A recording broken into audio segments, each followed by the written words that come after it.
Hey everyone, happy Codemas. I am back with you guys today with another fantastic coding case, so let's get right into it.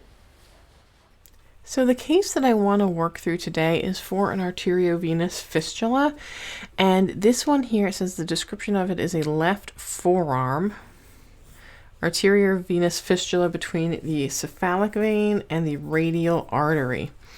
Our pre-op and post-op diagnosis, it looks like, are the same: end-stage renal disease, hypertension, diabetes, need for chronic AV access, ischemic cardiomyopathy, ejection fraction 20%. Right away, looking at these, I can tell we're going to need some combination codes because hypertension and end-stage renal disease are automatically assumed to be related. Same with diabetes and end-stage renal disease or any kind of chronic kidney disease.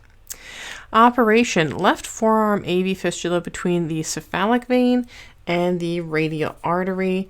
And does it say here? Oh, forearm. Okay. So those are some of the things you want to look at when you are coding for AV fistulas: location, where we're doing it, also if it was tunneled, not tunneled, if we're doing a anastomosis. So those are the things we kind of want to look at. Indication for surgery: this is a patient referred by Dr. Michael Campbell.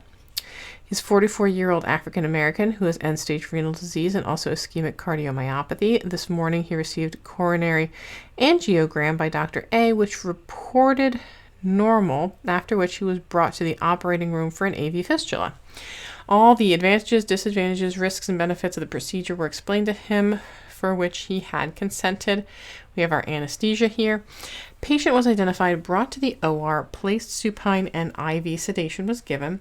This was done under monitored anesthesia care. He was prepped and draped in the usual sterile fashion. He received a local infiltration of 0.2 marcaine with epinephrine in the region of the proposed incision.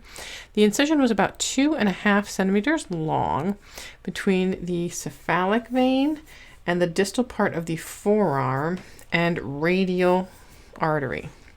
Incision was deepened down through the subcutaneous fascia. The vein was identified, dissected for a good length, and then the artery was identified and dissected. Heparin, 5,000 units, was given. The artery clamped proximally and distally, opened up in the middle. It was found to have Monkenburn's arteriosclerosis of a moderate intensity. The vein was of good caliber and size, so that means it's good to go. Likely going to be a patent thing. The vein was clipped distally, fashioned to size and shape. An arteriotomy was created in the distal radial artery, and an end-to-end anastomosis, that's what we're looking for here, was performed using 7-0-proline and bled. Prior to tying it down, thrill was immediately felt and heard. So that means the circulation was going well. Incision was closed in 2 layers and sterile dressing applied. Now these fistulas, when I used to code for kidney transplant services, they always used to throw me off because the descriptions of them are kind of funky. So we have our hemodialysis access codes here. We didn't insert a cannula. It wasn't arteriovenous external. It was an external. Arteriovenous anastomosis open by, and there's a glare there, by upper arm cephalic vein transposition. And then it says here, do not report 36818 in conjunction with during a unilateral upper extremity procedure for bilateral upper extremity open arteriovenous anastomosis performed at the same operative session. Use 50 or 59. Arteriovenous anastomosis open by upper arm cephalic vein transposition. But then over here we have by upper arm basilex vein, we have by forearm vein, which kind of looks like it might be because we have a forearm, but then we come down here, 36821, direct, any site, separate procedure. And if you look down here, it's exactly showing you this was what we did. We did the radial artery and the cephalic vein. That's exactly what we did. We have radial artery.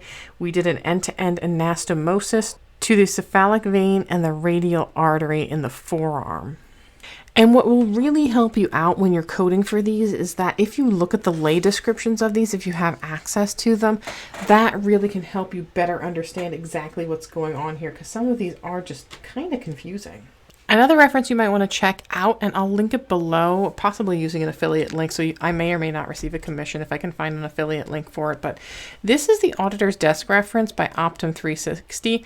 I think it's pretty good. There is some good information that I found in here in regards to hemodialysis access, and it talks here about this code, this 36821, direct arteriovenous anastomosis. Any site describes the connection of a vein directly to an artery without an interposing graft, so two adjacent vessels are connected. This is usually possible when the artery and vein are very close together. So that to me sounds exactly like what we did. Some of the other ones, there's indications in the lay terms about tunneling, and in this case, we didn't do any sort of tunneling. So we're going to go with that 36821. And I actually know most of these codes off the top of my head, but one of the key things I want to draw your attention to is end-stage renal disease and hypertension. On those ICD-10-CM guidelines, we have linkage. There's a guideline if you look under the guidelines for the chapter for hypertension. So that's chapter 9 guidelines, and it says here hypertension and chronic kidney disease we use I-12 for, not I-10. Now you might think off the top of your head like, oh yeah, we're going to use this heart disease combination too, but that's only for heart conditions that are classified to I-50 or these specific codes here. So even though cardiomyopathy kind of seems heart disease-ish, it's not one of the heart conditions that is designated in this guideline. The ischemic cardiomyopathy code is actually I-25.5. So what I'm going to start with here then is our hypertension code, our I-12.0. That's for our I-12.0 for hypertension. Then after that, we always have to designate our stage, N18.6. So if you look up this code, it'll tell you to give the stage of the chronic kidney disease if known, which is that N1816. And then we have diabetes. And then if you look under diabetes with, and I'll show you that. So diabetes with chronic kidney disease is E11.22. Now we already have the stage of the chronic kidney disease listed, so we don't list that twice. E11.22. And then what else have we got?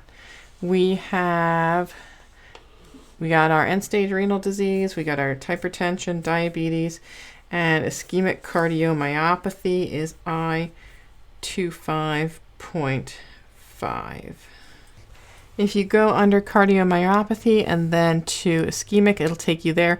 And then if you check that in your tabular list, which again, I'll always tell you, you should verify in the tabular list, there's really nothing there saying to use any sort of additional codes. Yeah, so here's our I-25.5, and it just says ischemic cardiomyopathy excludes coronary arteriosclerosis. Nothing about using additional codes, so we should be good to go then. We have our code for our CPT, for the AV fistula, hypertension, the stage of the chronic kidney disease, diabetes with chronic kidney disease, and then the ischemic cardiomyopathy. I hope you found this video helpful. If you did, I'd really appreciate it if you give the video a big thumbs up. Don't forget to subscribe and hit that notification bell so you make sure you get alerts when I post new episodes. I will see you in the next episode, and until then, just keep on coding on.